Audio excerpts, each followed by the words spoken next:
Commander NCD. Our launch team is ready to proceed at this time.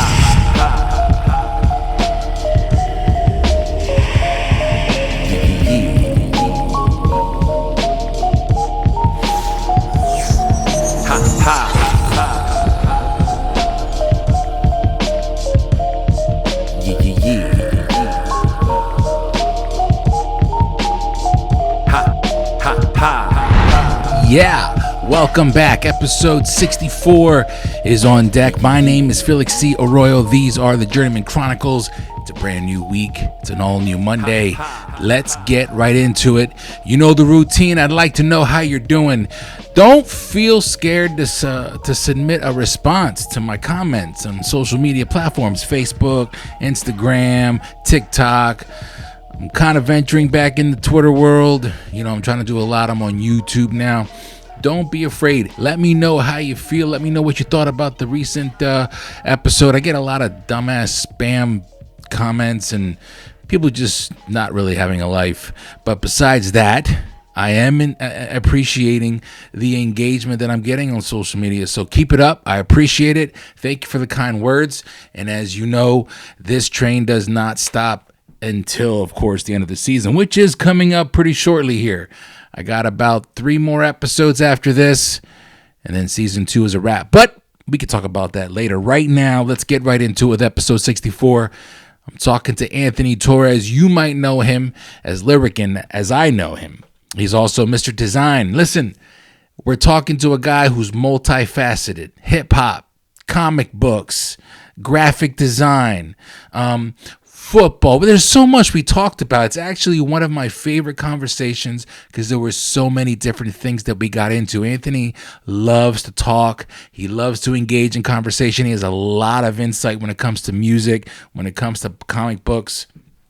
So, you know, it wasn't difficult for me to really finally meet him, which was really the gist of our conversation at the very beginning was I've known of Lyrican for a good part of 15 years now.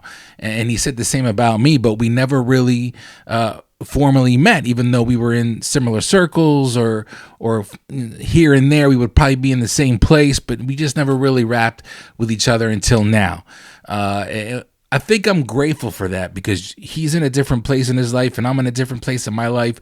We're both older than we were, obviously, 15 years ago. I think the topics of conversation would have been different had this podcast existed then. So, listening to him talk about growth in his music, talk about growth in his personal life. We talk about his wife, him and Tara, and we talk about fatherhood. Like I said, there's so much we got into that I'm just like, I felt so lucky to have a conversation like that.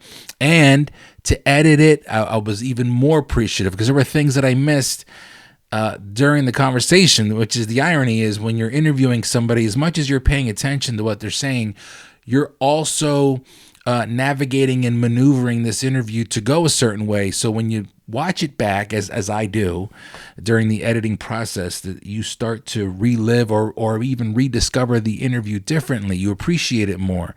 And there's just a lot of gems in this, a lot of wholesome conversation from one man to another, and just talking about what it's like to be a father, to be a man, to be, an old head, as we say, and watching the young cats come up in this hip hop world. It was great. So I'm thankful for this conversation. I hope you enjoy it. Let's stop bullshitting and get right into it. This is Anthony's journey, and these are the Journeyman Chronicles. Let's go.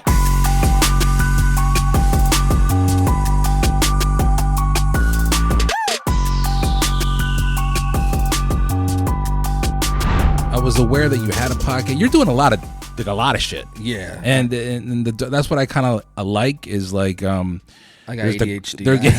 I have to do 1,000 things, man.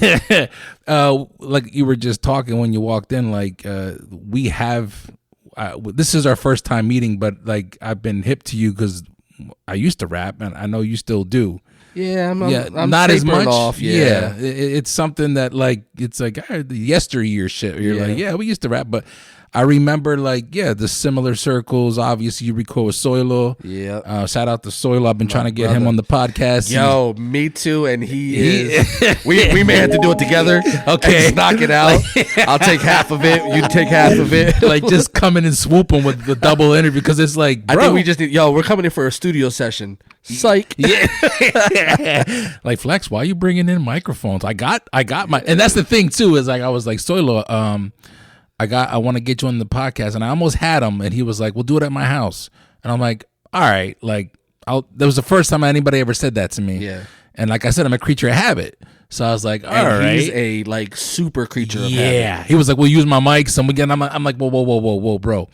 But I was going to roll with it because I really wanted him on. But it never happened. It's been 2 years. See, I love Soilo. Soilo's like my brother. And I would my God, yeah. I mean, I was there when they found out they were having the boy. And my wife and his wife were cool. And I share a lot of my graphic knowledge with his wife so she can do. And I do stuff for her all the time. Yeah. But Soilo likes his sound. Yeah. And he don't like nobody else's sound touching his vocals. Yeah. And he knows this, which is why I always like respect him, is like he's good at what the fuck he does, and that's why he can do what he does. So you want me to throw you for a loop here? Yeah. When I first met Soilo, I was recording Soilo. Okay, yeah. Wow. I record songs with him and Tito were together. Okay. I recorded and made beats. Okay. Three songs for him, and now he's recording me. Ain't that some shit? It's crazy. We talk about it all the time, and I'm just like, it's crazy how we started, and it kind of full circle, but in reverse. Yeah. I've always appreciated Soilo. He looked out for me at a time where I needed a spot. I talk about it. Yeah, 5 months in his basement. That brother looked out. So yeah, we might have to do that. We might have to tag team. I remember that was in the other house next. That was the one beside where he lives at now. Yeah. I remember because I came to record and you were knocked out. I was out. You were there. I'm like, oh, where was I at? You were asleep. You were like when you first walked down the stairs. You were on the right hand side. Yeah. Oh, yeah. I was. Yeah, but I was in there sleeping. Yeah, you were knocked out, and I went to record, and I came back and you were gone. I'm like, oh damn, I guess I was bad or something. I don't recall, man. I was in such a weird place at that time. But it's always good to have good friends like that. Oh man, absolutely. So let's talk. Let's start with music since we're already there right now, right. And there's a lot of different things I want to get into, but the music. Rhyming, MCing, I've already alluded to it. Like it, I've stepped out of it. It's still here and here, but I've kind of just moved on. You said so. You're saying you would never drop a verse? No, I will. Okay. We already talked about it. You reached out to me like a year ago. I'm working on 2 albums at one time to finish my career the way I want to do it. Okay. I'm working on an all party album. Nice. Because I grew up on Little Stevie, Stevie B. I also grew up on Slick Rick. Okay, yeah. I mean, so there's a lot of different parties, and of course, salsa, bachata, merengue. Yeah. So you're trying to do all that on the same album? I'm doing all this party music. I have two singles out now called one's Bada Bing, and one is called Fuego. Okay.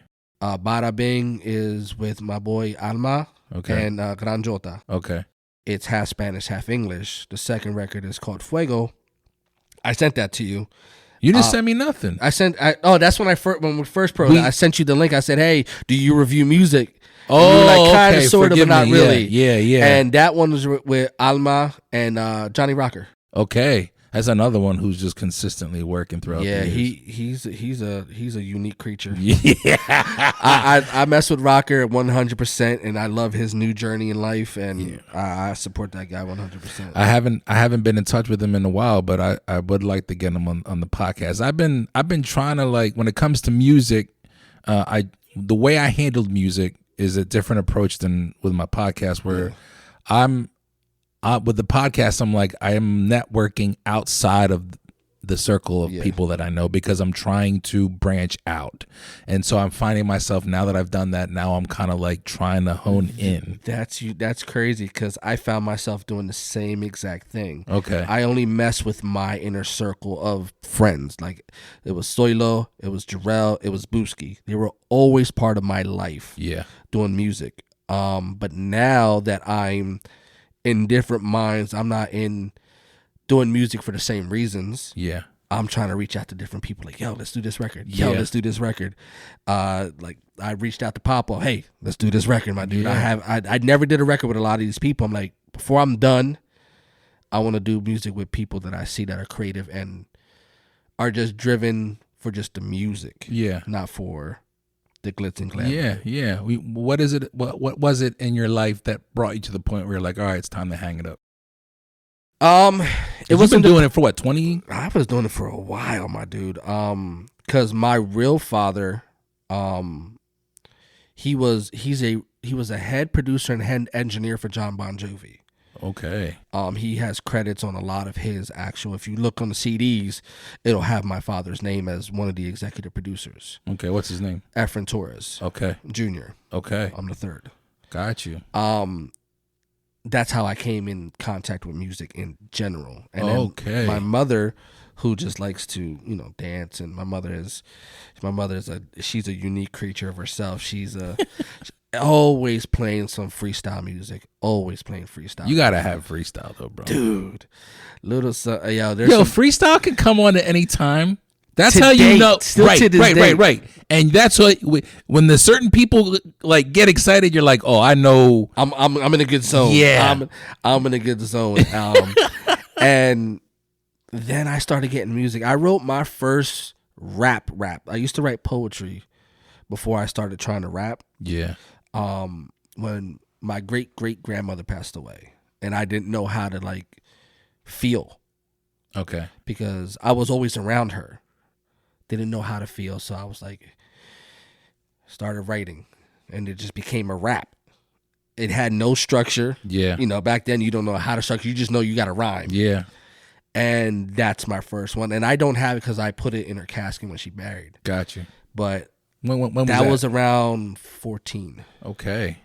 So And you were I'll 14. I'll be 40 in January. Okay. So it was a while ago. 25, around, give or take. Yeah. Damn, I'm old. No, bruh. I love being the old dude in the room. The thing though, and I was thinking about this because this all goes back to when we were just saying like similar circles. Listening to music now, for me, especially in Lank, 15 years ago when those circles we were in, it was competitive and it was never really. You could never really get a group that would work together. I felt it was always like this.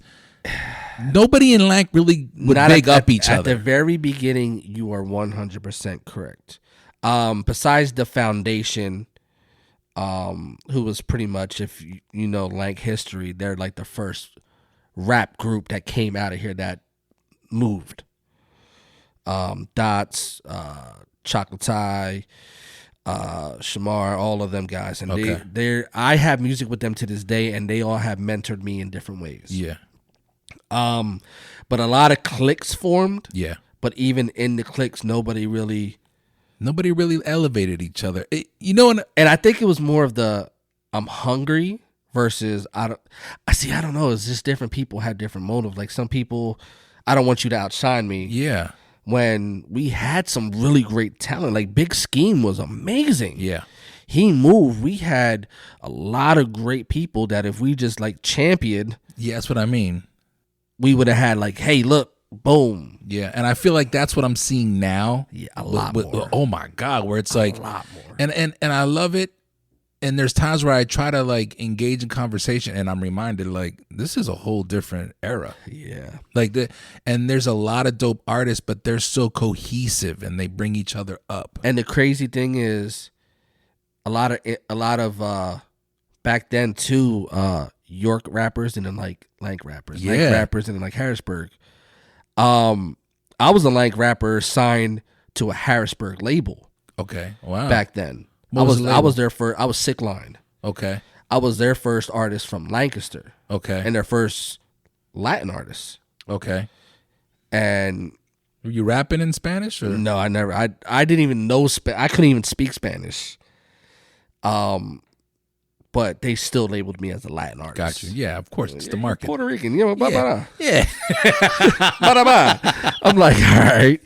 But lately, I've seen like, yo, this dude from Lank, this dude from York, they're dope. Yeah. And I've seen a lot more of the of the people wanting to come together and unite and help each other. Yeah, I feel like I think that goes back to like the music too, where late '90s, growing up in that era, it was like it's a give and take, and it's a double-edged sword, because it's a beautiful thing what I see now, and how we weren't really bigging up each other back then as much, but there was also like this respect, that this like pride, like this is my craft, where I feel like, not that it's not like that now, but it's not as strict. Do you think? And now I sound like an old head.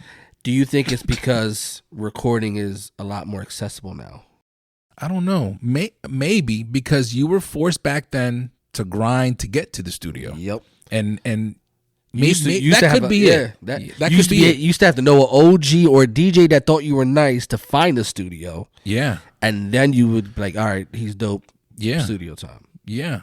That makes a lot of sense. And I can appreciate that the value has gone down in that regard because of the access. But I never really thought that in the craft of MCing was like ghostwriting was a no. No. Owning up to what you were talking about was real. Like, you needed to be, don't talk about shit that you didn't do. Exactly. Yeah. And I can appreciate now like growth, and like it's different now, and I'm with that.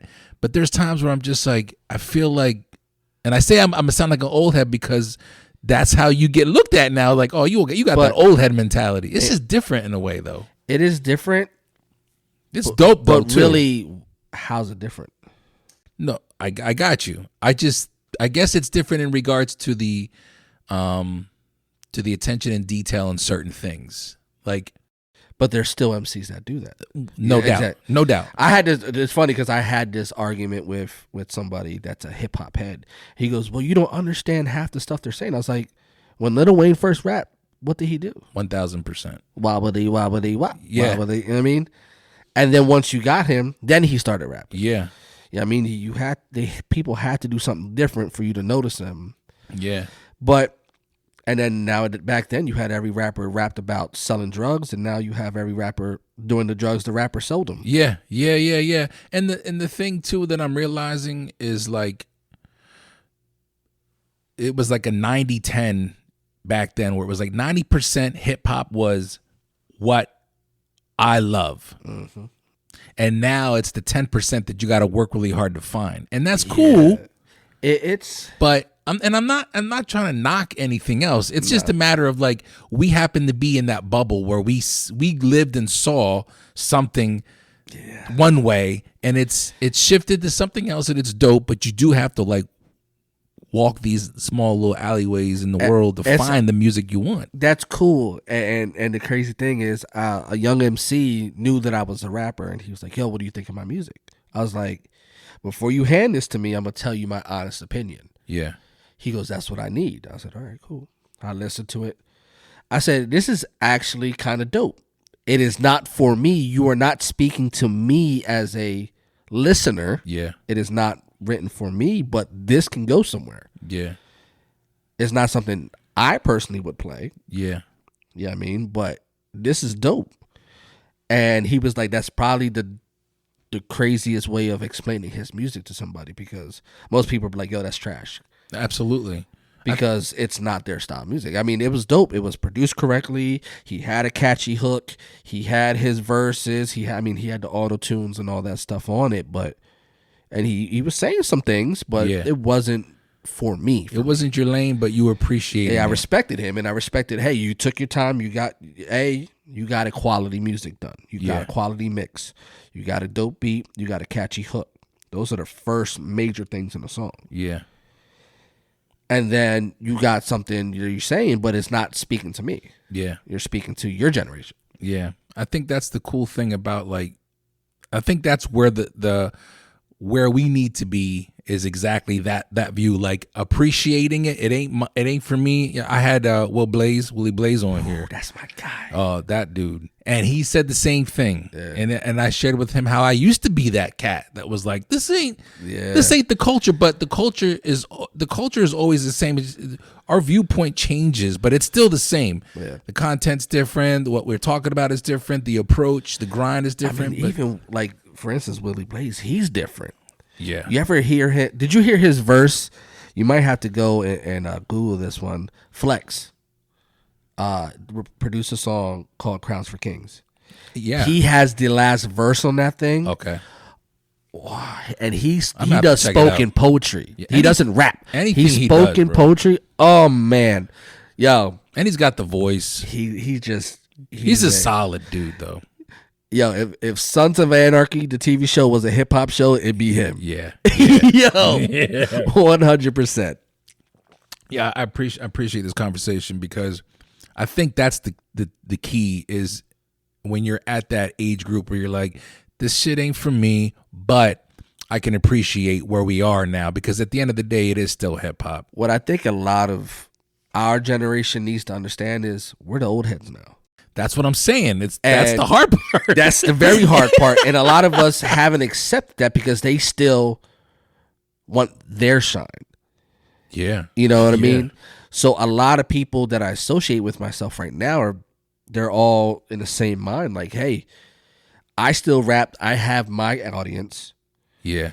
I mean, like my best friend Booski, he's a rap gangster rapper, you know, Notorious B.I.G., Rick Ross style rapper. I'm an entertainer. Yeah. I rap differently. Got you. He likes my music, but it's not what he listens to. Yeah. I love his music, but it's not always on my radio. Yeah. And every once in a while, I'll get him to sneak on something of mine. Yeah. And I'll do a hook for him, but you know, he's starting to get like that now, where he's like, all right, now I'm the old head. Let me hear what these young cats are saying. Yeah. And he did a feature. I'll email it to you, but it has that new swag to it, that drill beat type swag with the auto tunes, and he raps on it, raps. Okay. And it's a cool fusion on how they do it. Nice. Because the young kid, I think he's 15. I forget his name, and I apologize. I have to sell it, but he does his highlights. So it has that undertone of the new style on top of the rap. Okay. And it's really dope how they did it. So you embracing the shit that's going on now is important. You have to. I mean, Yeah. in order for hip hop to live, you have to accept. You have to embrace it, bro. I mean, we're all not rapping like Sugar Hill did. No, absolutely. Yeah, I mean, Absolutely not. Yeah, I dig it. I mean, we're all not rapping like Rakim anymore. You know what I mean? So like it evolves, it gets different. So people need to understand the baby's gonna grow up. Yeah. And it's gonna be different. Yeah. Yeah. I'm learning that. It's And hard. It's hard. But I think what's really hard, if I'm being vulnerable right now, it isn't so much music. It really is the fact that like we are getting old. So you start realizing like, wait a minute, I'm being called the old head now, but that's different. And then I'm like, wait, but 96 was 30 some years ago. Like that's disgusting to me. You know what I mean? Like to hear the fact that I'm an 80s baby. I was born in the 80s. I was born in 79. They're like, you were born in the 80s? Yeah. Yeah, well, my son says, like, but did y'all have that? And I'm like, what do you mean? Yeah, like, it wasn't like 100 years ago. Come on. Like, we had cell phones and stuff back then. They weren't the cool ones you got now. Yeah. But we had to have a cell phone. We had to have an iPod. And we had to have a camera. Yeah, I'm grateful to be in this era, and I can appreciate that outlook. I'm right there with you. The cool thing about our era is we got to cross over so many different ways. Like, we were there when dial-up was the popping thing. Yeah. And then we got DSL. Yep. And then we got cable. Yeah. We went from cassettes to CDs. Yep. To mini discs. Yeah. To MP3s. Yeah. We got to see so much. Yeah, that I tell that to my kids because I'm like, I'm not sure, like, maybe like the boomer era people could fill me in, but that generation before us, and then the Generation X, we, like you said, that jump in technology was so massive when the internet jumped in that we were privy to, and that we can still get hip to it now. Dude, you remember when the world was supposed to end in Y2K? Yeah. Yeah. Y2K. Vending machines were acting stupid. Yeah. Don't put money in the banks. All that stuff. Fill your tub with water. And people were buying into that shit though too, man. I mean, look, if the world's gonna go to hell, you can't really stop it. So why just Yeah. You got to live life, man. Yeah. Let's talk about the podcast because is this something that A, how long have you been doing it, and B, is this where you're phasing out of music more so and focusing on podcast or no? The podcasting came in different stages of my life. When I was heavy into rapping, we started a Ustream. Okay. When Ustream was popping. Wow. We did what we called myself, a good friend of mine, DJ Tony Raw, and Jimmy Jam. We started Raw Cut Radio, where we would stream live every Wednesday. We would DJ, we would do pranks calls, we would talk about topics, pretty much a morning show just at night. Yeah. And we would have 20, 30,000 people in this chat room loving it. Wow. And then, life happened. We all had to go separate ways. I went on like a mini tour, and DJ Jimmy Jam was like the #1 rated wedding DJ at that time. So he got busy. Sure. And and Ustream got bought out and, fell off the face of this earth. And then podcasting started becoming a thing. And at first I didn't like it. I was a radio guy. It has to be something radio. It has to be something radio station. You felt like the attention I wanted wasn't to there? be on a radio station. And I didn't think at first people didn't understood what podcasting was. Okay. Yeah. Because still to this day, podcast is a open field. Yeah. Yeah, I mean, it's still there's so much uncharted waters in podcasting. It's crazy. Yeah. And then I decided that I wanted to do a podcast. So I started off doing a comic book podcast. And I am a humongous nerd when it comes to comic books. I've seen over the years you love comic books. I love comic books. It was a very big outlet of my life when things were horrible. Comic books literally kept me from just depression. Gotcha. And I started comic book podcasts. And at that point, Marvel was hitting really, really heavy. And if you didn't already establish something, you weren't getting the shine. So the Comic Head podcast flopped. Gotcha. And then COVID hit. Me and Jimmy, and at that point, Tony Raw, we're trying to figure out what's a way we can kind of do what we do, but bring positivity to people. Yeah. So we all started on Zoom. Gotcha. And we started doing the podcast over Zoom. And it hit. And I was like, wow. And we started doing it a little more. And we wanted to be like a kind of like a Elvis Duran in the morning. Okay. Meets, 106 in Park meets. Like, we didn't want to be too tapered in, but we wanted to be something crazy but different.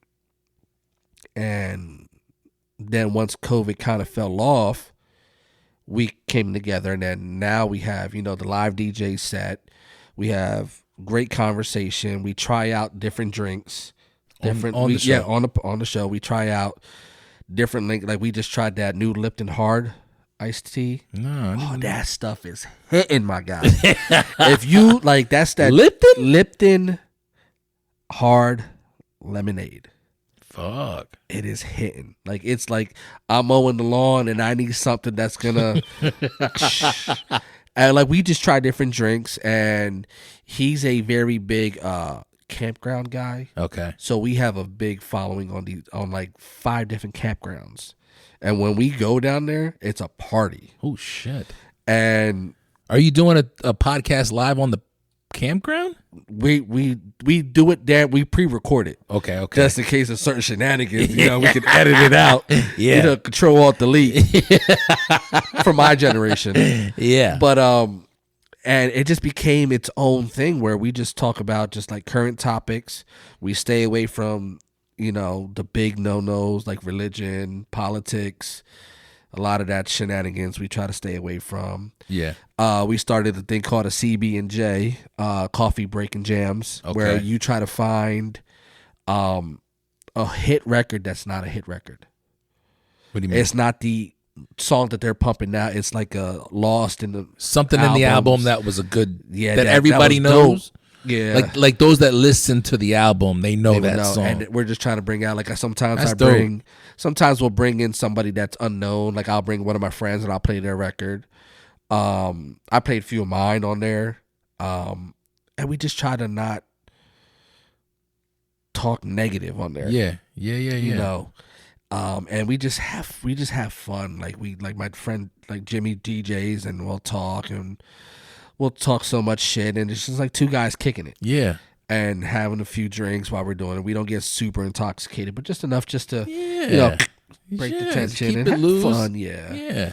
I'm gonna have to have you on that one. We're gonna have two crossovers. Yeah, I'm all about it because I like that concept. I'm all about different types of podcasts. But you're right. There's some things, like, I don't get political on this podcast. I've always let people who dabble in politics, if I'm interviewing them, of course we'll talk about it, but the goal isn't to get political. I try to stay away from anything political, anything religious. I just try to stay away from anything racial. Yeah. I try to stay away from either. You just don't want to fuck with I just don't. The purpose of our podcast, and most people in the world, like, your purpose is to let people's journeys come out. Sure. Ours is to bring positivity. Got you. And we don't try to push over trees that we shouldn't have to. Got you. You know what I mean? Yeah. No, I dig it. If it ain't broke, don't fix it either. Yeah, and you know, we have enough, horrible shit on the news that we need something positive to. Yeah. So. Yeah, I think.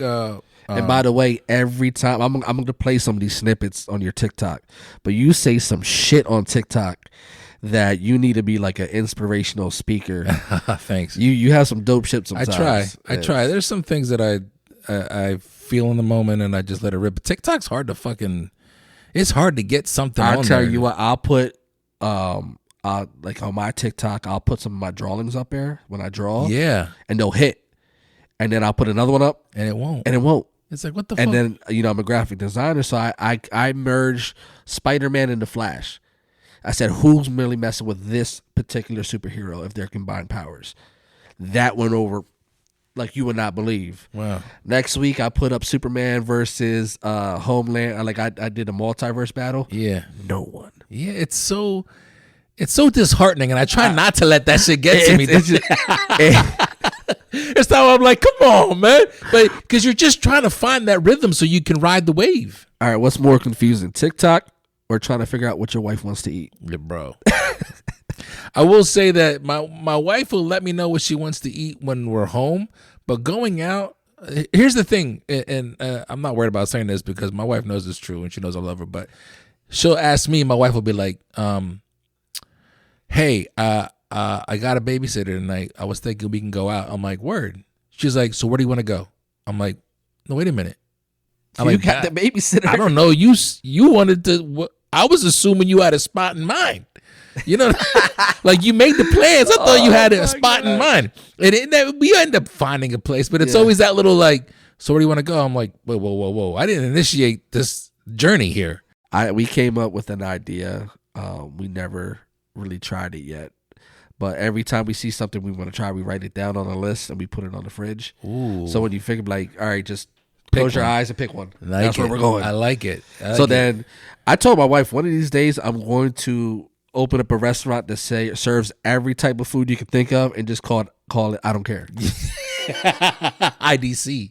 Yeah. There you go. Yeah, just like, you don't care? All right, we'll go right there right now. You want a number one? We have the spot right down the road here by the rec center, Blue Collar. I haven't tried that yet. It's real nice. I just found out I live like 5 minutes down the road. I know. When you said you were like 5-10 minutes from here, I was just like, that's not bad at all because most people are coming from. I had someone come from York, coming from Atlantic City, and it's not that far of a drive, but this side of town, it's nice and peaceful. It's quiet. I love it. You know, I grew up in Lank. I got family there, so I'm still there, but. I moved out of Lank when my wife was pregnant with my daughters. Okay. When I had my first daughter, we moved out. That was time. Because she was pregnant? That kicked it into gear for you? That kicked it into gear. I was like, I bought a house out this way, and I was just like, it just needs to be, I need to feel like my daughters are safe. Yeah. And in the city, it's okay, you know, most of the time, but I there is got you. there is shenanigans that happen. So I got you. the most that I can do as a dad is try to get him away.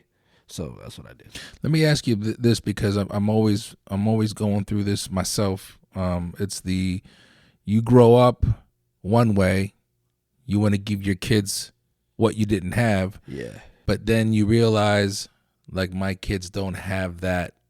I don't want to say street knowledge, but that common sense street knowledge where it's kind of like, Yeah, you see what I'm saying? And it's a gift and a curse, Yeah. because a lot of us, like my mother and father were separate, and my mother didn't have, you know, the world's best job, but she always made ends meet. right. My father was, you know, on this side of the world. He didn't really care about us over here. Okay. His most of the extent was, all right, child support's coming out of my check. That's all I care about. You didn't see your father much? Not much. Okay. Not very much. But my mom made do with a lot. Gotcha.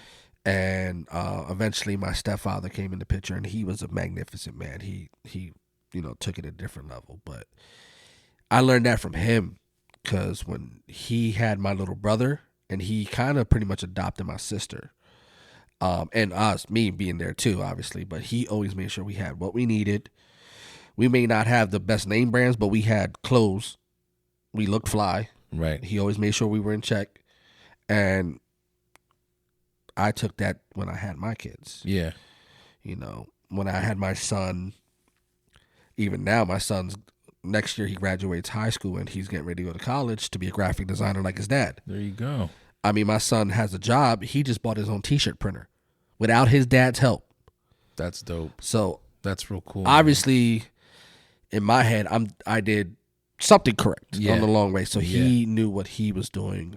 His mother, he has a great mother, too, as well. And his stepfather is an amazing guy too. Yeah. Shout out to Alex. Yeah. Alex is an amazing guy. And then my daughters, they have an amazing mom too. So, and then I spoil all three of them. Gotcha. Yeah, all three of them are spoiled. Yeah. And I'm not gonna be ashamed of it. Yeah, It's yeah, my daughters. yeah. They're spoiled, and they get whatever they want, and it's pretty cool. I think being a father, I brought this up earlier in the podcast, being a father to girls, there's something to, I have a son and I have 3 girls, and it's like, there's something about, Damn, we're a son and 2 girls. yeah, Not that far off. yeah. I hung up my jersey too, bro.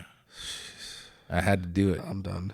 I don't want no more kids. I got 2 dogs that are a pain in the asses at home. I'm good. I'm good.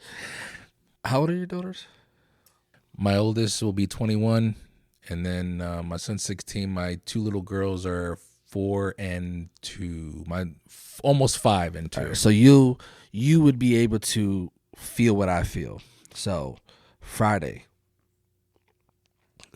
my daughter wanted me to take her to her school dance. Daughter's 7 years old. Hung out with me at the beginning. Once she found her friends, she was off. And I'm just like, I had that moment like, Where do I go? what does I vote like? And it kind of flashed in my head like, in the future, this is going to happen again. It's going to Yeah. break your heart a little Yeah. bit. Oh, bro. And I put it on my Facebook. Like, I had a moment of dadness. Like, my baby's here and she's always with me, but now she's right there and she doesn't give a damn what daddy's doing over here. She's over there having fun. Yeah.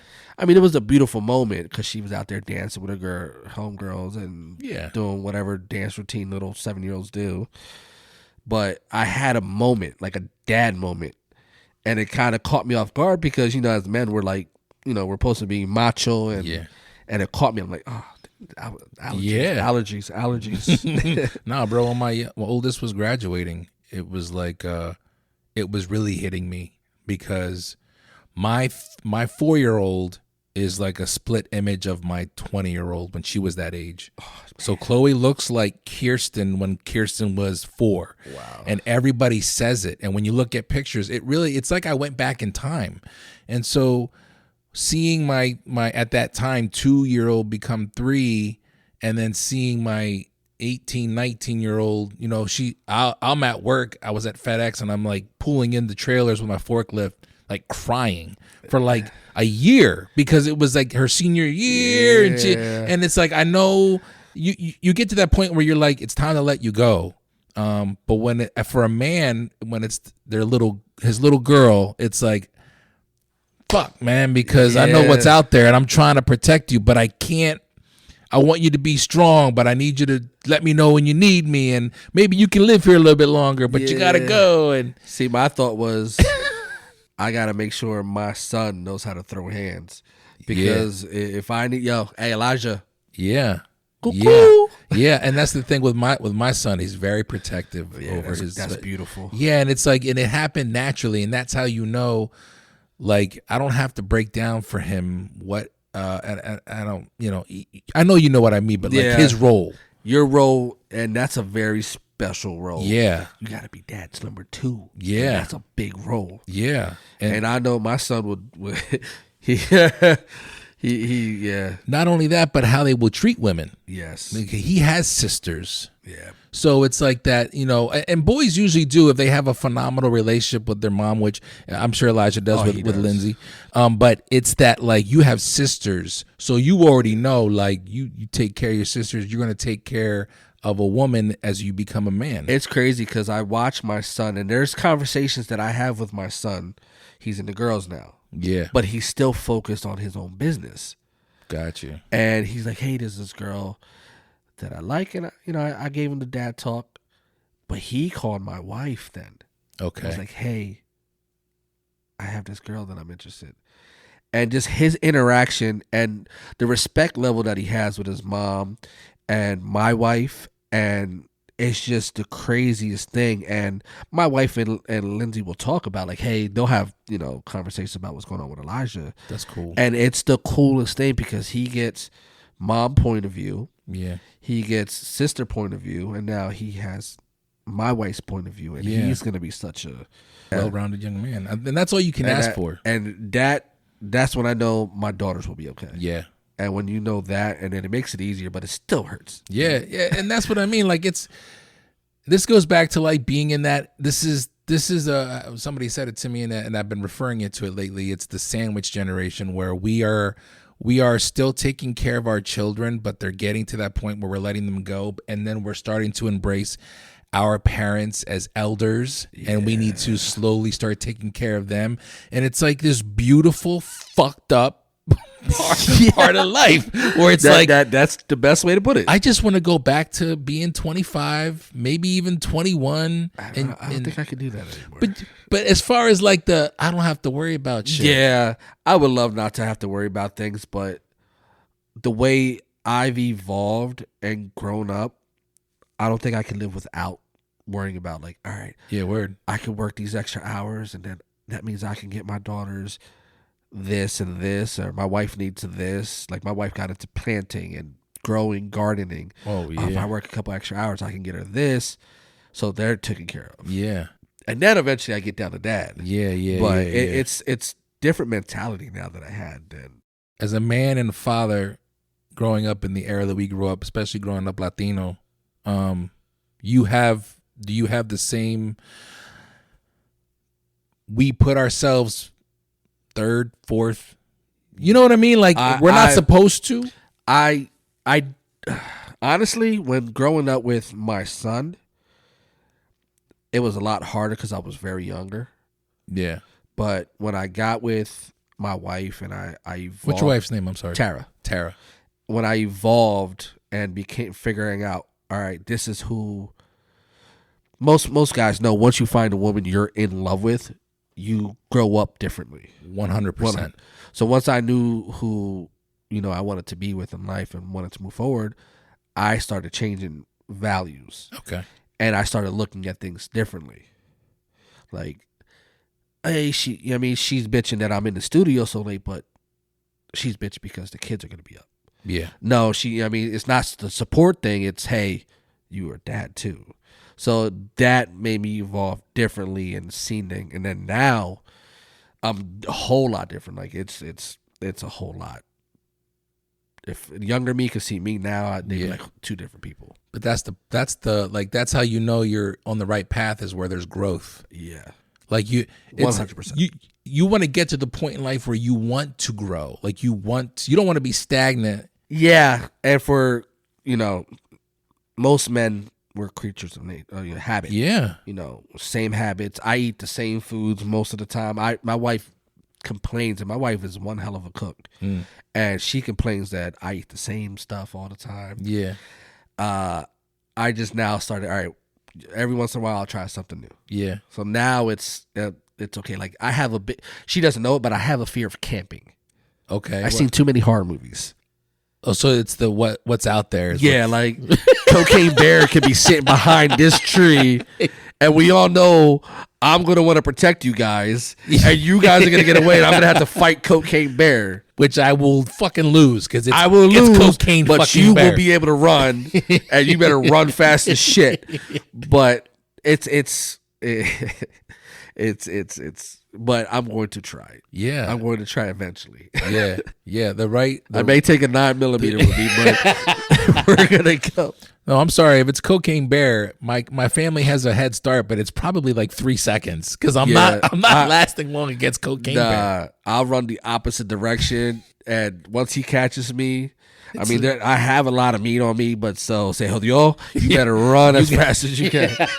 Shit, you better turn into the Flash. You mentioned comic books earlier, yeah, and you mentioned that it saved you from almost becoming in a depressive state. Yeah, let's talk about that. Are you all right with talking about that? Oh yeah. It's comic books saved me from a lot of things growing up. Depression was once because I dealt with a lot of identity issues growing up. Because I didn't speak Spanish. Yeah, I mean, I wasn't Puerto Rican enough for the Puerto Ricans in the city. Yeah. And then white people didn't look at me like you're not white enough to be there. So I was always stuck in this weird middle. And then growing up, I was a comic head, but I was also a rapper. I wasn't gangster enough for the rappers. Yeah. And I was too much of a nerd. So like comic books also, I mean, I always wanted comic books. Comic books, I read comic books, I drew comics. It kept me pretty much from running around in the streets being a shenanigan. Yeah. If you know, my favorite word is shenanigans. So is mine. Shenanigans. I use that often. On coffee break, we call the clique the Shenaniganites. I like it though. So it says everything. We're gonna come out with a T-shirt soon that says Shenaniganites. And don't abbreviate it. No, Shenaniganites. Shenanigans. all 37 letters. It's gonna go from armpit to armpit. The font. Yeah.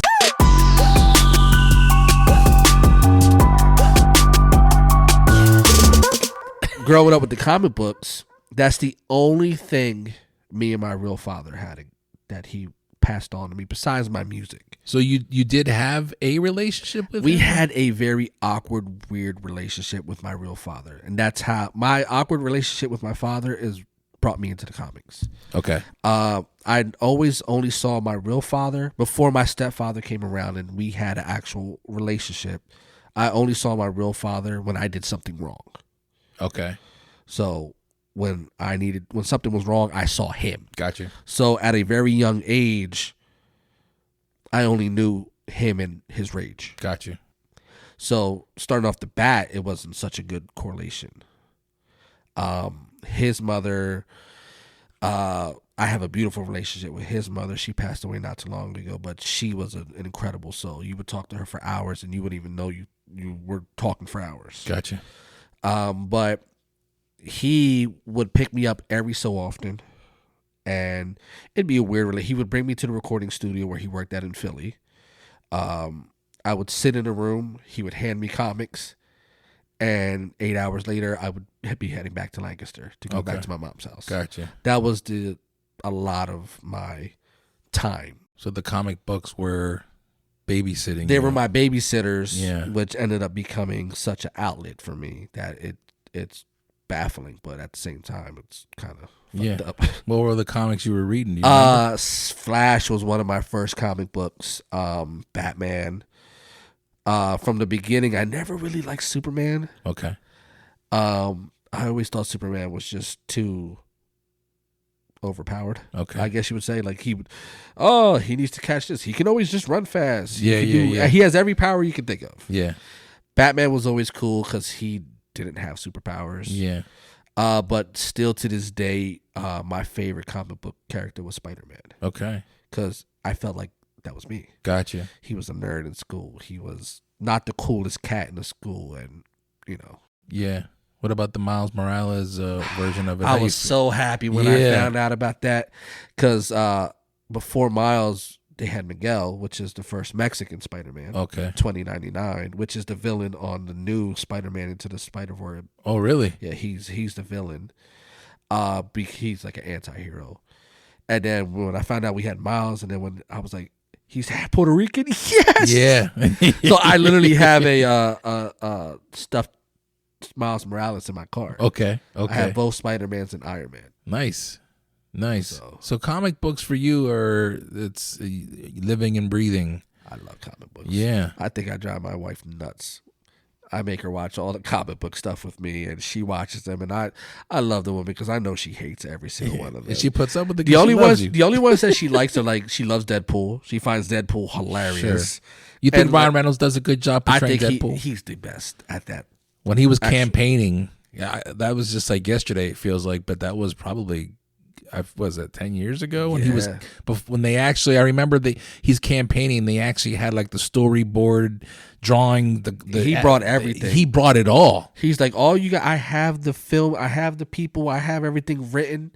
I just need you to fund it. Yeah. And I'm glad somebody jumped on it. I mean, who else but Ryan Reynolds could get Hugh Jackman to come out of retirement? Yeah, that's going to be fucking bananas. And the crazy thing is, I watch these comic book movies, and I know what's going to happen. Are you disappointed when they change it? Sometimes they'll change it a little bit.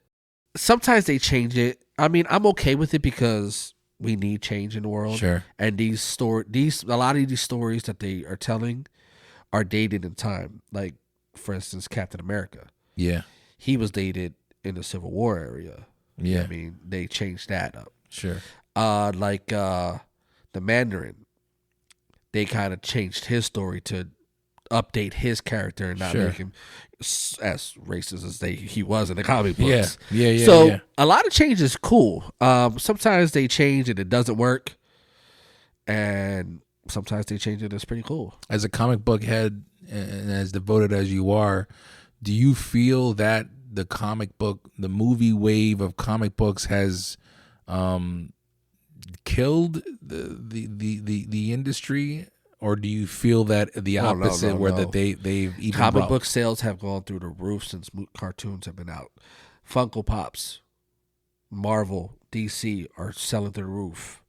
So like a lot of T-shirts. How many people do you walk around there? You see a comic book shirt a day. Yeah. So I think it kind of gave it. Reading the comic books, isn't the biggest thing anymore. Yeah. But the TV shows, the movies. You think it's good for movies though, in general? In general, yes. Yeah. Because I mean, how easy is it to pick up, this comic book series and all right, let's just turn this into a movie. Yeah. Yeah, I mean, they did that with Avengers and biggest movie in the world. Sure. And what's coming up is going to be a dope movie, by the way. The whole Kane of next Avengers movies. Okay, yeah. I'm not as hip as you are, but I'm hip enough to kind of follow. All right, I'll make it very simple for you. Go ahead. Kane is a multiverse villain. Yeah, that I got. So they are bringing back, and some has been confirmed, some have been rumors, but like the old Jessica Alba Invisible Woman is coming back from the Fox TV shows. Got you. The Human Torch, Chris Evans is coming back. The Human Torch, Michael B. Jordan are coming back. So all these different versions of the superheroes are coming back to fight the biggest Kane there is. Wow. So like you'll have all three versions. They're saying you're going to have all three versions of the Incredible Hulk fighting each other. That I did hear about. That would be, I don't know, do you think Edward Norton would do that? They said it's already done deal. Really? Yeah. I always, considering his stance and never ever doing another Marvel movie. I mean, it's different people running Marvel now. Yeah. Remember, because when he was doing Universal was running that part of him. Yeah. So it's different people. Even Robert Downey Jr. just said he's coming back for 2 roles and that's it. Oh, really? He's coming back as a multiverse version of Iron Man. And rumor is Tom Cruise is coming back as another, because he was supposed to be the original Iron Man until Robert Downey Jr. came about. Yeah. So you can have all these different versions and fan casting. Like, that's how you got John Krasinski as Mr. Fantastic. Yeah. I feel like the introduction of the multiverse, which I know in the comic books that was already set, but the fact that they did that really opened the door for so many different, I mean, what they're doing, what they did with Spider-Man, what's coming up right now with the new Flash movie and how they brought Michael Keaton in. It's like this weird, like so cool, but it's for me, it's hard to keep up because I'm not a comic book head. And it's cool because like the comic book community is like the hip hop community. Okay. But just like the comic books are we're the geekdom. Like they're, and like, I already have theories on what's going to happen in the Flash movie. Okay. Like, I think Michael Keaton isn't the Batman from Batman 1. He's he's Batman. In the Flashpoint storyline, Flash goes back and saves his mom from dying. Yeah. Which entails causes a rip through time, which Batman, Bruce Wayne, dies. His dad and his mom survive. Okay. His dad becomes Batman and his mom becomes the Joker. Thomas Wayne. Thomas. Right? So I think Michael Keaton is Thomas Wayne and not Bruce Wayne. Okay. And because Ben Affleck's in this movie too. Yeah. So I think, but it's like the, you know, the fun thing about it is like theorizing what's going to happen. Yeah. And that happens with every movie. That's like, if you're a big, like, you know, obviously I'm a huge Eagle fan. So like the draft night, theorizing what's happening. And then my stepfather and my little brother are diehard 49er fans. Yeah. So am I. So like we go at it. It's out of pure love because I root for the Niners. Well, the NFC Championship game kind of destroyed me a little bit. Yeah, I wish. I had in-laws here, and I had to suck. I wish it was the. I still think we would have been able to pull it off, but I wanted an actual bout. Like, you ever rent like a UFC and you're excited for it, and it ends in like 30 seconds. I don't watch UFC. No, I'm just saying, like, or like a boxing match. Yeah, I know what you mean. Yeah, you pay all that just for like, yeah. That's kind of like where I was at. Yeah, like I was okay with losing the Super Bowl. I just didn't like the way how we lost. Gotcha. That stupid. You don't call a penalty all game, but the very last play you call a penalty. Yeah. Let us lose. Yeah. So it's like that, but like I root for the Niners when I'm not playing them. Gotcha. So, you know. So you're you're a football head too. I love football. Yeah, football, sports, comic books, music. Yeah, like graphic design. My Lakers are doing good right now. Oh, so you're a Lakers fan? I've been a diehard Laker fan since I was high. Bro, I fell off this year. I've just been so out of it, and I told my son like 3 weeks ago. I went, "Yo, it's the playoffs. They were already through the first halfway through the first round." I usually don't start watching basketball to after the All-Star break. Gotcha. Because that's when they start taking it serious. Yeah. So, and that's usually when the NFL playoffs and Super Bowl's over. And this All-Star break is when they actually start taking it serious, and then they start going at it. You're a big football guy, right? I'm big. I don't know stats and shit like that, you know. No, but I got a question for you now. Okay. Football. All-Star game. Think we should do away with it. Yeah. I have a better idea. Okay. Let the last two lowest podium teams play for the very first spot. I like that. I think they would have a harder game to play. We would have a more entertaining game. Yeah. And then just have the thrill challenges. Yeah. Like the throwing challenges, the QB challenges, the fun Nickelodeon stuff that they did. Yeah. And just have a game. All right, the two lowest teams, we're going to play for the number one spot. Do you think that all players would really want to buy into that, though?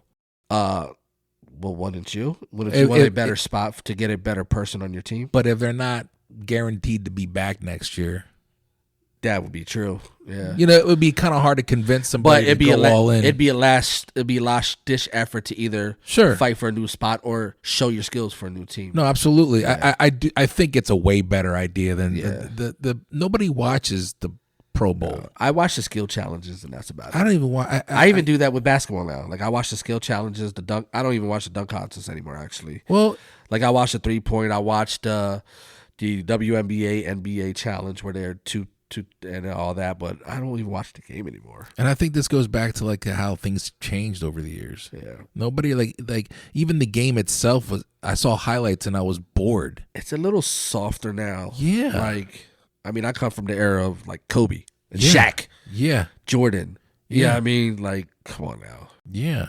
and like why like when you saw the veterans like Tim Duncan retire, Grant Hill retire, and it was like, wow, we're in this era now where everything really is flashy, softer, and I know I'm sounding like an old head, but it's a different vibe. It's a different. It is way different, and I think fouls are even softer now. Like, it's just.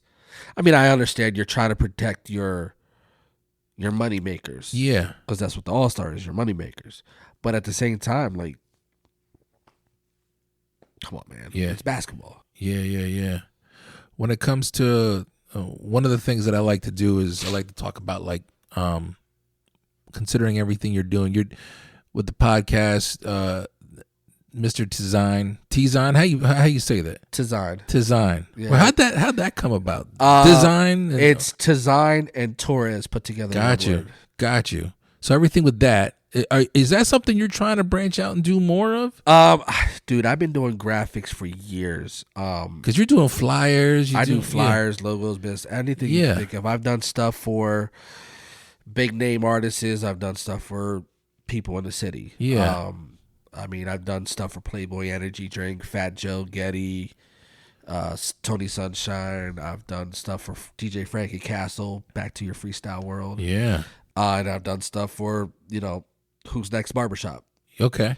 So it's Shout out to Flacco. Flacco's my guy. He was one of my first mentors in figuring out how to put my business together. Okay. Because I did it for fun. I was a rapper. I needed to figure out a way to promote myself.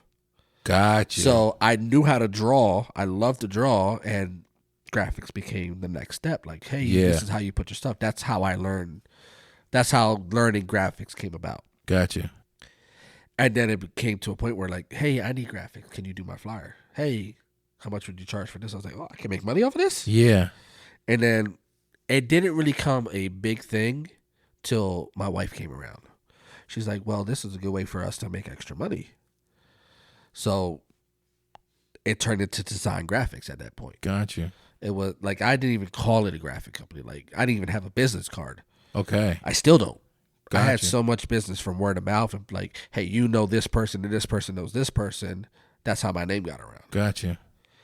And one thing came to another, and now I'm making, extra money on the side doing graphics every day. Like, as soon as I leave here, I got 3 flyers to go do. Gotcha. So you're a busy guy. I try to, because when I get bored, all right, ADD kicks in. And then I just pick on my wife then at that point. Yeah, well, your wife Tara, you've mentioned several things now regarding her, where it seems like since she's come into the picture, that you have been leveling up in certain ways with the way you live your life. She helped me redirect a lot of my creativity, kind of, Okay. and just me as a man in general. Like, back before I met her, I would just rap to rap. Rappity rap all day long. Now I do it. I put out less music, but it's more quality over quantity. Gotcha. Yeah. Like back then, I would freestyle on every new beat that came out. I'd have a 16 on it before you could even breathe. Yeah. And then now last time I recorded was maybe 3 months ago. Yeah. And I'm starting to pick up a pen and I'll write a couple more songs, go record those. It's all when it comes to the feeling. I don't force anything now. Yeah. Graphic wise, she turned that into a whole different world. Like, I started doing video flyers, just bought a camera so I could take my own pictures and do my own commercials and product placement and stuff like that. So she's helped me kind of hone into like who I am outside of Lyricin and inside of Lyricin. Okay. You find that it's when you talk about finding the person that you're in love with and how things change, the reason why I bring this up is because this is how I felt with my wife, where it was like it was easier for me to submit to that because it was the right person, that I allowed her to make suggestions to something about something that I was always very, very like strict on. I was very private and personal with how I do the podcast. The music that I made, I would never let anybody really dictate or suggest. But it sounds like maybe your wife has a spot where she can make suggestions. If you think about it, I'll put it this way. We have Soylo. We have a lot of people who care about us. Yeah. They only see it from one side, though. Yeah. Soylo sees it, hey, you're an artist that I do music, and we just have to come up with the best quality sound. Your boys around the circle, they just want you to have the hottest song. Yeah. When my wife came around, she goes, but why are you doing this type of record? What does that story tell in your life of being? This graphic design that you're doing, like, why are you doing it? What is it? What's the purpose of it? So she almost, and it's easier because that's the person you love, so you can be more vulnerable than you are with, right. Your boys may clown you a little bit. Yeah. With her, you don't feel as she's going to judge you for it. Yeah. So it's a lot easier to speak to, it's easier for me to speak to her. Yeah. And even as like now as a man, like it was easier to vent emotions to her a lot easier. Yeah. So once you break that wall, right, this is my life. Yeah. Partner, it's a lot easier. Yeah, and it also, like, you have to break a lot of the conditioned stigma that you grow up with, where it's like, you know, as a man. I tell her, I was like, look, there's moments where I'm steaming and I'm pissed and I'm quiet. Let me go through that, and then we'll talk. And she does the same way too, and she'll go, well, when you do that, just tell me that. Yeah. You're not good at just telling me, hey, I need a vent. I'll be back. Yeah. That's more than just and walking away. Yeah. So it's not what you say, it's how you say it almost. And that's what I'm learning now. Yeah. Because I wasn't the best communicator. Gotcha. I could say whatever I want on a record. I could say what I want in front of thousands of people. I could talk off the cuff, but I couldn't speak to her for the longest time. Yeah, because it was that vulnerability, though. Yeah, like you're just afraid because, like, I mean, Elijah's mom, I was with her for 10 years. Yeah. And when we separated, it was just at a weird time where we both were we kind of both knew it was done. Yeah. But we tried to hold on because of Elijah. Gotcha. To see maybe there's a way. But once we separated, and we're great friends now, and I designed her business logo. Gotcha. And she supports anything that we have over here, and we support everything. Like, she buys our kids Christmas gifts, and I buy her. That's really cool, yeah. So we try to keep it open communication, and it's beautiful. But with my wife, it was just a different connection. Yeah. And it felt pure. Yeah. Like, it was like, this is where, that hot day, you get that first, you get that first sip, that's what it's like. Yeah, and I remember feeling in my life where I was like, I've seen people have that, but I don't know. You doubt that that's possible until it happens. I think you don't believe it's possible. Yeah. Especially with, like, men, we grow up, we're rappers, we're around so many people doing so many things with women, and you're just like, oh, okay. Yeah, absolutely. And then you realize once you grow up, it's a whole different world. Yeah. I appreciate this conversation, man, because I don't really talk to many men about that part where it's like, it's time to grow up. Yeah. And it's acknowledging, there's a lot of guys that know that and they're scared to grow up. It's not easy. No, it's not. It's not. And I tell my wife, I fuck up every day. Yeah. Yeah, I mean, but the fact that she knows that I keep trying is the fact that she's like, yeah, well, you're good. Yeah. You're still an asshole, but I still love you. Yeah. I'm pretty sure she says that every time. But, she loves me. So that's all that matters, though, bro. Yeah, and like, even her, like, she, since we've been together, she's found different things that she is actually interested in. Like, she started crocheting. Okay. She started sewing. She started gardening now. Like, that's her big thing now, and she loves it. And there's all these plants all over my house. I'm like, well, what are you doing with this? What are you doing with this? She goes, well, this is potatoes, this is peppers, and this is this. And my wife loves to cook. Yeah. Like, when she cooks, don't even go in the, you have to ask permission to go in the kitchen. Yeah. My wife, she don't play. Like, yo. So I'm like, I can respect that because there's times where if you need my help, I can wash a dish over here. I can go get you this, but if you need a drink, I'm over here.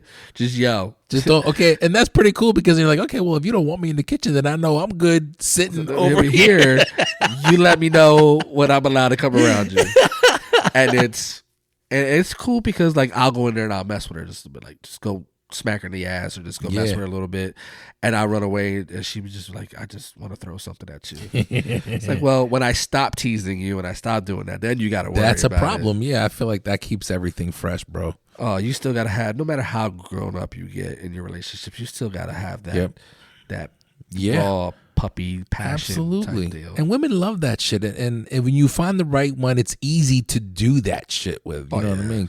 And that keeps the relationship fresh. And I've learned that it feeds the relationship. So that's ways that I'm telling my wife I love, or that's ways that I'm reassuring my wife that I love her without even realizing it. I'm just tapping you. Yeah, I know you're here. You're doing a good job. Yeah. Good job, champ, and just keep it moving. Like, yeah, my wife is amazing. Like, if it wasn't for her, I'd probably be still some craziness running around like this. That's beautiful, man. Yeah. But yeah, she helped me figure out my path. Okay. Because when you're young, your path is this big. Yeah. I want to be the famous rapper. I want to do this. I want to do this. I want to be a stripper. I want to do this. Like, you have so many thousands of things, and when you get, I didn't know you want to be a stripper. I don't want to be a stripper. I had the coolest stripper name, but I didn't want to be a stripper. And we talked. What was the stripper I want to be name? Penis Colada. Or if I moved to Puerto Rico, I wanted to be Spickalicious. Oh, but thank God I became a rapper. Thank you. But oh man, it's cool because like I know where my life is headed, and knowing where you're going to, and is a different type of light you see. Yeah. Like right now, I'm learning having your bills paid, having gas in your tank, having food in your fridge, and clothes on your back, and the kids have what they need, is a different type of broke. Yes. And that is awesome. Yeah. Yeah, and life moves differently. Yeah. Your days move differently. Your thoughts, the way you engage with your life is different. And I can appreciate that. You're Mr. Tizine, or Mr. Tizine, excuse me, Lyrickin'. Like, where are we going? What's the game plan for what you want to do for the next 5 to 10 years of your life? What do you see yourself doing? There's going to be more Tizine than Lyrickin'. Okay. Lyrickin' is becoming more of the podcast character that I am. I'll pop in here and there. I got like I said, the party album coming, and then I have an idea for a passion project that I wanted to do. Don't know if it's going to come to existence. I want to do another boom bap album. Ooh, that's dope. I want to do like 6 songs, go hard, find a bunch of MCs that want to rap. Let's do this, have fun, and just put it out to the world. Nice.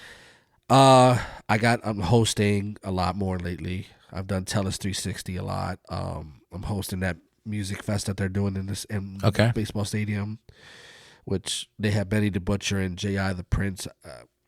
I know who Benny is. I'm too out of the loop to know who J.I. the Prince is. No. The boy G Logic is in tune with him. Okay. A lot. But I'm hosting it.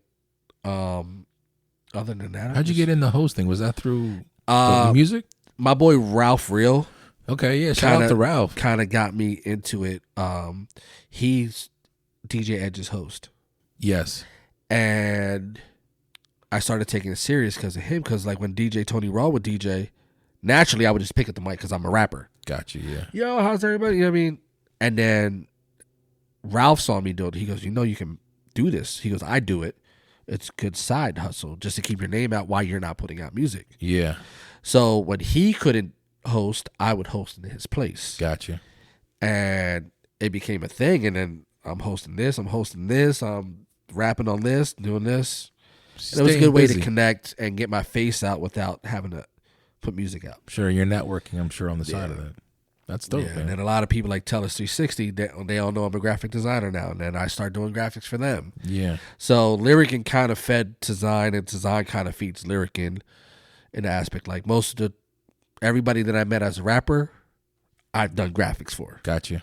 You know what I mean? So it kind of It feeds in, one Yeah, feeds the feeds other, the so to other. speak. Yeah. So is that the Is you said more of lyric and then the podcast? Is that where you're focusing your energy? that's gonna be my where it ends up being. We're trying to eventually get a spot, kind of not almost as cool as yours. I mean, you can't get as feng shui as this, but Thanks, man. I would like to make it a little more interactive. Yeah. I would like to get back into doing live events. Like maybe we'll have to do a live event together, Yeah. like a charity event or something like that. We can absolutely. do that, raise some money for something. Do you prefer live over pre-recorded? Both is good. Yeah. There's It's a peace- there's different peace in rhythm both. though. It's a different rhythm. Yeah, there's peace in both. When you're live on like streaming is definitely a lot different when you're live and in person. Okay. Because in person you can feed off energy. Absolutely. You can control energy at the same time. As a rapper, I learned that very well. Yeah. First song that I would do would be the most catchiest rap song out right now, and everybody's like, "Oh," it'd just be a quick 16. Yeah. And then I would go into something of mine and build up and build up and build up and build to this very high energy songs at the end. And then when I'm done, I want to pass out because I'm tired. Yeah. Especially now because I'm old. But it's cool. But like I would like to get like interactiveness on like if I do a podcast, we can watch stream. People can either call in and Yeah. it'd be cool to do That's something cool. like that. I'd like to start a network of people.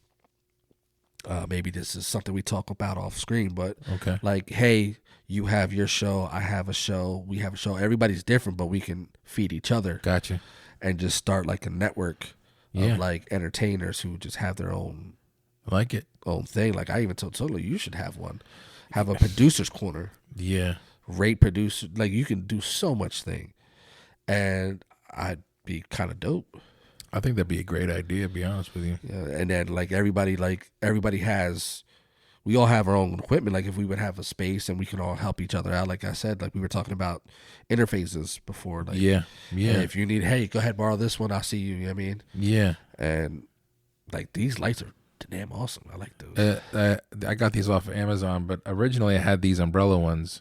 Yeah. And they just weren't pumping enough light. But that's another thing too, is like, and I'm sure you can relate, it's like learning as you go along. Like I had to learn lighting. YouTube University, I baby. YouTubed the shit out of it because I'm looking at the product and I'm like, this shit looks horrible. And like when I talk a lot, like when I bought my camera, I talked to Soilo a lot. Hey, what do you think about this camera? What do you think about this camera? Oh, I need to buy this lens with this camera. Like I just bought a camera off a Rocker. Gotcha. Soilo was like, yo, it's a good camera. It's high quality footage. I can give you this lens to go with it, and you'll have clear. I was like, all right, cool. I'm not trying to do music videos. That's not my lane. But I'm trying to have a clean podcast look. I'm trying to do video commercials. I'm trying to do this. Yeah. That's different than his. And I mean, Soilo understands that I'll never step on his toes, so he's open with communication like that with me. And when it comes to lighting, I have so many photographer friends. Hey, what'll be good for this? Yeah. You know what I mean? And it's always cool, especially when you surround yourself with like, That's what I was getting cool ready to people. say. And that you can trust their judgment. Like I Yeah. know Soilo, every year he's always re-upping his equipment. So I know he studies. I know he looks shit up. And I know when he says this is good, this is not, you can take his word for it. you know what I hate? When Soilo buys a new mic and he sends me a picture, he goes, hey, yo, I need some new heat. I'm like, oh, you motherfucker, I gotta rap now? I'm trying to retire. I'm trying to be, like, dude, I literally retired. I put out an album and I was done. Yeah. I was happy. Yeah. And they were like, you can't do it anymore, can you? Yeah. Soilo, you know what, Soilo? And these are my closest friends. Like, yo, like you still have a little bit left in the tank. Yeah, and you want to honor that because it's still in you. And I was like, well, if I'm coming back, I'm not doing the same thing I did. I did an album called Man from the Moon, which is probably my most complete album. Okay. So versatile. There's so many different styles of music. It's probably my favorite body of work that I've ever done. Gotcha. And it took me 3 years to do that. Gotcha. I had Soilo rap on it. I have Boy Dell's rap on it. There's a lot of people on that thing that I reached out to, like Paul Anthony and a lot of people that I've never worked with before. Gotcha. And then they were like, yeah, what's up? You can't do it anymore? You're too old. I'm like, Yeah. Oh, see, they say that one. and I'm like, all right. I was like, well, I'm gonna do a party album. That's my favorite thing to do. I've always known as the party starter because my records are more high energy, and even though most of the rappers that I listen to aren't that type of music, Still, yeah. My favorite rapper of all time was Slick Rick. Gotcha. You know what I mean? So like and so that's where the party album's coming into play. It was cool. Yeah, I retired, not really realizing I was retiring. Yeah, that's Just kind of time goes, and then you're like, that's kind of what I realized when I did the album. I'm like, what else do I want to rap about? Yeah.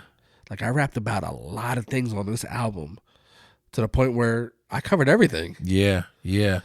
And I took like 2, 3, 4 years off. Yeah. And then I just finally released new music There you go. after so many times because everybody's like, you can't do it. Yeah. Yeah. hey, I got this show. Do you want to come perform? I was like, all right, I'll come perform. And then you get that bug back. You're like, oh, I can still rap a lot of these people. I think with me, whereas a lot of my shit that I did was always really emotionally based, either sad or anger, and I'm not there anymore. And so I was really trying to rediscover. I was trying to rediscover who I was lyrically without that shit, and I was like, I don't know. I still write rhymes, but I'm not like. I don't want to talk about the sad shit. So it's like, if I ever were to do something, I really just want to go bars. I just want to just have fun and just that the boom bap shit let's just spit rhymes and have fun with it. I'm not angry. I don't want to talk about being broke. Dude, like for the longest time I was a humongous Joe Budden fan. Yeah. And I mean, love Joe Budden. He's probably the most emotional, depressing person in the world. And I listened to every record he dropped. As soon as it dropped, I had it. And he was like my all-time favorite for the longest time. And I have a little bit of that in my last album, but a lot of it is like, I mean, party records and love records. Like my best record to this day is with Ralph Real. It's called Love Her. It's a record that I wrote to my wife. Gotcha. And it's the best record that I recorded and the most successful record that I put out. Nice. Flex made the beat. Gotcha. And it was just apparently the song made a movie and that Flex was helping out with. But I never seen the movie. You never saw, but there is a movie with that song in it. Yeah, and you don't know where it's at. No, I should call him up and ask. We gotta go. Flex, what's going on with the movie? Well, Flex Flex. I try to call Flex. Flex is busy. I'm like, yo, where you at? He's in Indianapolis. I think that's where he's at right now. I'm just like he's on a plane. Him and TJ. God bless them. Creative Hope Studios, bro. They're killing it right now, doing good things. It's crazy because back when I introduced them two together. Oh, did you? Yeah, like I moved my entire studio into TJ's house. Oh shit! For Sean Williams, I moved my whole entire studio to record that guy's first whole entire album, and we worked on it. Flex sent beats in, and then Flex started coming over, and I saw then that they had a really cool connection. Like there was cool chemistry there. Yeah, and me and TJ had a creative chemistry together. And I mean, me and TJ were just talking about it not too long ago. Like that was some of his favorite times in the studio when we were just in his house. Yeah. And then the second album they worked on, Flex did most of it, and I just helped mix and master some of the songs. Gotcha. And then I saw Flex's budding as a producer and stuff like that, and I was like, well, I don't want to step in this world because they have something going on. Yeah. I can come in and I can do what I do as a creative, but these two have an amazing chemistry together. Yeah. And then they went off. We did a couple events together, like we did Fat Joe in York. We did it together. Okay. And that was fun. I performed. Fat Joe came and shut it down. It was an amazing time. And ever since then, those two have been like Butch and Sundance. Yeah.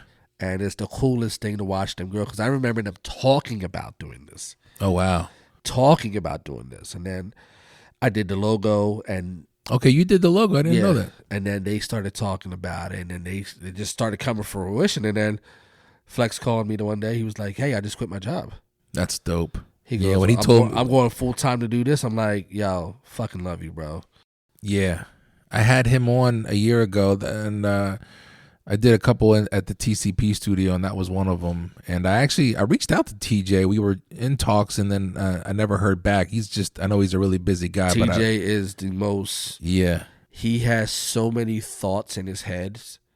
It's crazy. Like we used to go hang out, watch fights, and just chill, and just all of a sudden, like thoughts would just come out of his head. Like, yo, we could do this, and this, and that. I'm like, where do you keep these thoughts at? Like, you need like an assistant just to write your thoughts down. Like sometimes, but he's a great soul. He's doing great things. Him and Flex over there. Yeah, and that goes back to just surrounding yourself with people that are doing big things. And Flex is another one that will tell you in the studio, like, hey, if you don't like what I say, this may not be the studio for you. And he would ask Burner, like he would make Burner do songs over and over and over again. He made me do verses. I'm on Burner's third one.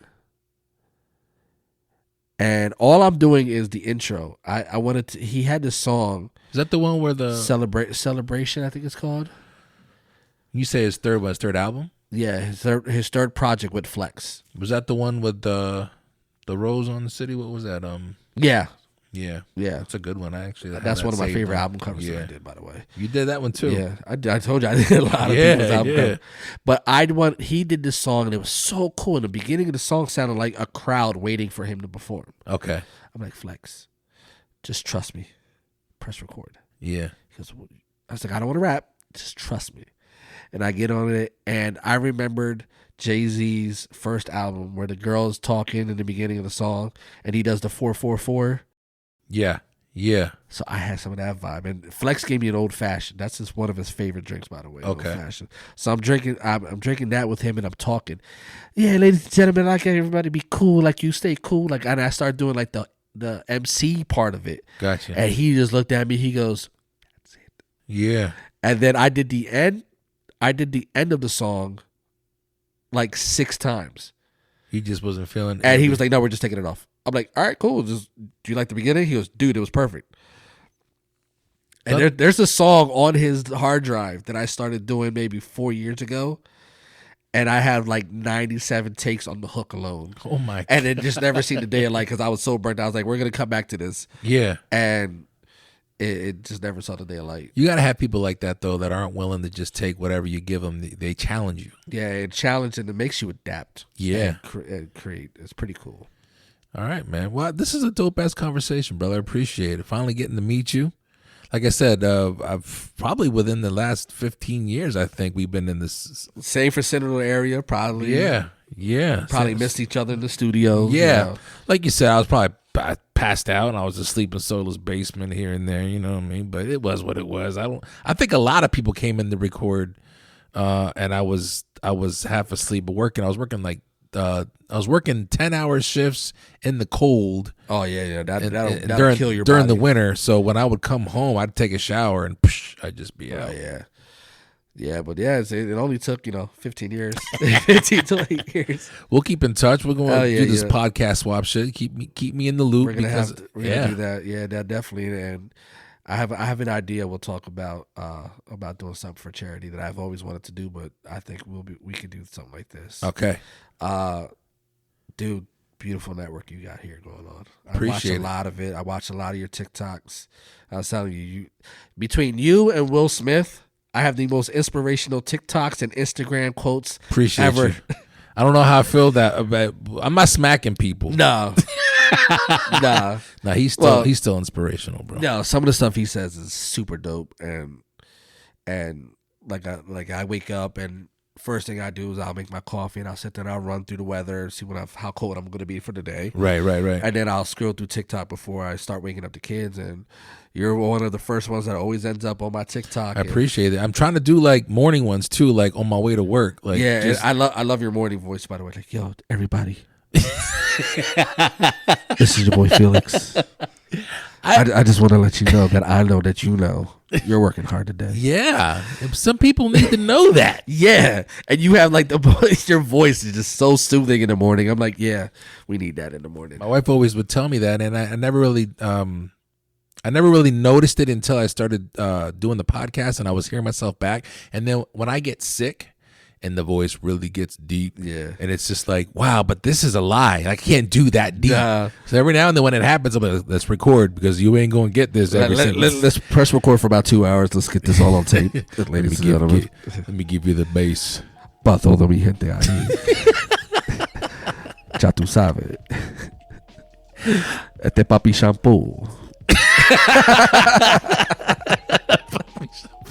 All right, Lyrican, thank you very much for stopping by, brother. Appreciate it. Hell yeah, no doubt, brother. Lyrican, thank you so much, homie, for stopping by and sitting down on the JMC podcast. Finally, we've gotten to meet each other formally. Listen, I'm grateful. Hopefully one day, we can get back to maybe chopping it up again. Who knows? Maybe in the studio. I know you want to get me in on your podcast. There's a lot of different ways we can link back up, but I look forward to it. I'm eager and I'm excited for you and where you're going with design, where you're going with your hosting skills and your podcasting as Lyrican. I know sometimes we hang the mic up, so to speak, but clearly, I mean, it's probably going to happen again. We'll engage. I'll come out of retirement and we'll do an out of retirement tour.